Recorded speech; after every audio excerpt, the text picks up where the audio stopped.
दोस्तों ये है new extreme 125R dual channel ABS model जो रिसेंटली हीरो ने लॉन्च किया है। एंड इस बाइक को क्या आपने परचेज़ कर लिया है? क्योंकि मैंने तो परचेज़ कर लिया है। एंड इसके अंदर ना डे वन से मुझे एक प्रॉब्लम नोटिस हो रहा है जो मैं आपको दिखाता हूँ। इस बाइक के अंदर लेफ्ट हैंडल बार के पास ये जो आपको टैंक का पैनल नज़र आ रहा है ना, इसके अंदर आप देखोगे तो यहाँ पे जितने भी हेडलाइट से वायर आए हैं ना, उनको एक स्लीव में अच्छे से प्रोटेक्ट करके हुक्स के थ्रू टैंक के अंदर ले गया है। मुझे लगता है वो बैटरी पैनल के पास आके कनेक्ट हुए हैं। तो आप जब भी हैंडल को यहाँ पे काटते हो ना, तो इसके अंदर से एक वियर्ड सा नॉइज आता है। देखो,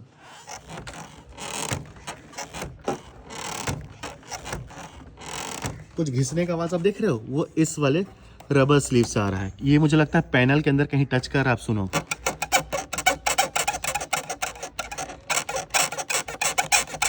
देख रहे हो? तो ये बड़ा ही वियर्ड सा लगता है जब आप अपने गाड़ी को कहीं मोड़ते हो या फिर घुमाते हो या रिवर्स करते हो, तो ये बहुत ही खराब साउंड करता है। ये रहा, एक अनोइंग सा साउंड है। तो क्या आपके भी नए एक्सट्रीम के अंदर ये वाला इशू आप फेस कर रहे हो? तो कमेंट करके ज़रूर बताना। मैं फर्स्ट सर्विस में जाऊंगा तो इसको दिखवा लूँगा, देखता हूँ कि इसका क्या सॉल्यूशन मिलता है। मुझे लगता है काफ़ी आसानी से ये सॉल्व हो जाएगा। अगर एक दो जिप टाई दे करके वो अच्छे से इसको कहीं पे हुक कर देंगे ना, तो आवाज़ बहुत हद तक इसका रेड्यूस हो जाएगा।